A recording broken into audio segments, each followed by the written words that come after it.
Michael Zuber, author of One Rental at a Time. And this is your daily financial news. This is a show we do together 6 days a week at 7:30 Pacific. That is AM, obviously. And then on Thursdays, we do it at 7 a.m. If you'd like to get your financial news in a quick 10 to maybe 14-minute chunks, you can go ahead and join me live 6 days a week at 7:30 and once at 7 a.m. A couple of quick things. I posted a goals video this morning at 7 a.m. It was kind of a wrap-up video. If you don't know, I share with you my weekly progress on goals. I typically do those on Sundays. I recorded it yesterday because June 1st marks 18 months of kind of goals summary. And what I wanted to do in that video is yes, share with you my last update for the period, but I wanted to go back and summarize what can happen when you have focus and daily execution. And I share with you some numbers over the last 18 months. For example, did you know with no editing, no advertising, no slick keywords, or I have no idea how the YouTube algorithm works, we got over 2.3 million YouTube views in 18 months. I don't know if that's good. I don't know if it's bad. But again, I think it's awesome. All this stuff is live. It's created for you. 5 videos a day for 549 days. So the reason I bring that up is I preach, I talk about, I suggest focus and daily execution to help you understand your real estate market, to help you understand one rental at a time. And I just wanted to share with you my discipline, my focus, which I bring to my market. But again, I wanted to show was a big part of my life. So hopefully you enjoyed that video. In addition to that, if you want to help me get on the road to 20,000 subscribers, go ahead and hit subscribe. And I just saw my podcast, which is also called One Rental at a Time. We just went over 900,000 listens. So we should be at 1 million listens probably by the 4th of July weekend. So thank you for all of the support. When we are looking at what's going on in the daily financial news, the first thing that caught my attention was the mortgage market. If you haven't been watching for a while, the last 3 weeks or so, the mortgage market has been cooling, both for refinances and also purchases. Articles are starting to come out. One that I saw on CNBC this morning, and I think it was also on Reuters. Housing boom might be cooling. Interesting. They go ahead and talk about, no shocker, lack of supply. They talk about builders essentially stopping. I did a video with Greg Dickerson, I think, on Monday, talking about bankruptcies looming in builders. And I've actually talked to a couple of builders in Fresno, my market, and they're like, you nailed it. Our cash flow statement's broken. So there's a lot of builders in financial strain because of these abnormally high prices for supplies, lumbers, and things of that nature. So watch out. We may have some builders go boom here in this cycle. And then finally, of course, higher prices. What I think is very interesting when you tie this mortgage demand with what we had last Thursday, pending home sales, we are really setting up for letting air out of the balloon. Everybody in YouTube wants to talk about a crash, a bubble bursting. We're just not set up for that. We are, to steal an analogy that I think Matt, the mortgage guy, brought to us a couple of weeks ago, we have been going 100 miles an hour in housing for the last year. We are clearly slowing down, right? But again, when you're in a car going 100, you apply the brakes, you go to 80, you go to 60, you go to 40. I am not calling for a crash. I'm not even calling for a negative number. These are, of course, national when I say this. There may be some local markets that do go down. But yeah, the housing market cooling, totally okay. It's supposed to happen. The affordability index is getting stretched. There is no crash coming. And when you say crash, I think 20% negative or greater. It's not in the cards as far as I could see. It's just not set up for that. There could be some local markets again Don't know all markets. If you're in one of those markets, you could tell us. But yeah, I don't see a crash. It is going to be a balloon, and balloons can pop or you can just let the air out. And I think that's what the mortgage market is telling us. It's like buyers are going on strike. And what happens when buyers go on strike? Inventory starts to build. Just like I said, 2 million available units by the end of July. We're at 1.16 at the end of May. So 2 more months. We'll see what happens. Next up, I don't know if you saw this, but yesterday or maybe the day before, I talked about AMC. Yes, the theaters issuing 8 million shares. They were bought up by one Wall Street firm. That Wall Street firm flipped them. They flipped them in less than 48 hours to Wall Street bets and the folks that are betting on AMC stock, and it's up again this morning. So the Wall Street company, I think they spent 237 billion. They flipped them and made like 20 billion or $20 million. It was crazy. So yes, AMC. I am wondering, I think Wall Street's starting to run up the price.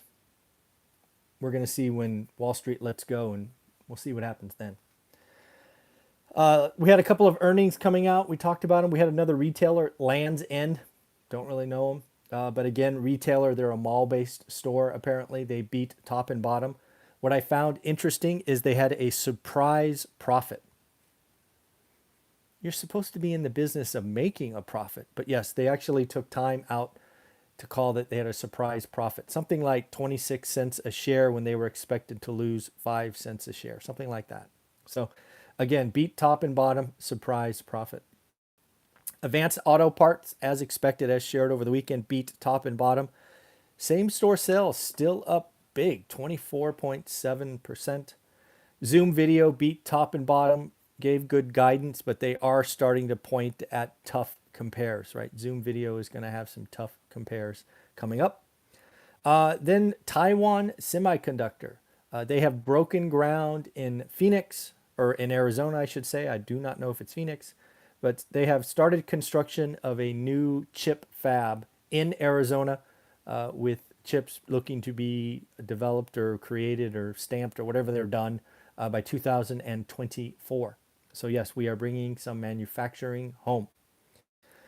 I saw this article in the Business Insider that I thought was interesting. It was sponsored by the, what did I write it down? The U.S. Chamber of Commerce.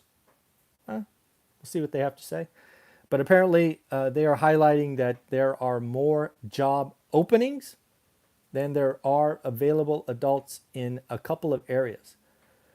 South Dakota, Nebraska, and Vermont. So if you are looking for work, apparently there's lots of work in South Dakota, Nebraska, and Vermont.